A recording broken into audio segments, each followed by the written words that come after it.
Rangiteaorere and his dear friend Rangiteaorere were in the mountains when a great blizzard blew up. It got colder and colder. He called in his mind to his two sisters, Kuiwai and Hauhungaro, please come.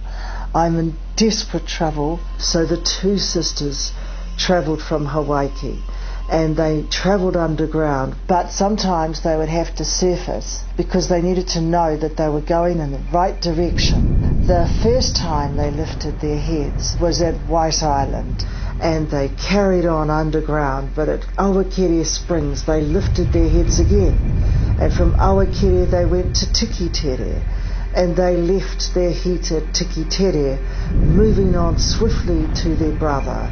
At Mutu they had to listen for a long time because his voice was getting weaker, but they carried on to Whakarewarewa. At Whakarewarewa they went to Haparangi Mountain and Waipupu Mahana. From Waipupu Mahana they went to Waikite, and then Waiotapu, and then to Wairaka. And at each of these points when the sisters left, you see geothermal activity is left behind them. At Wairaka they crossed over the river to Tauhara Mountain. From Tauhara they got to Tokanu, and at Tokanu they finally found him on the side of Mount Tongariro, almost dead. And his dear friend Rangiteaorere was dead, but they brought the heat up underneath him, and they stayed with him until the weather broke.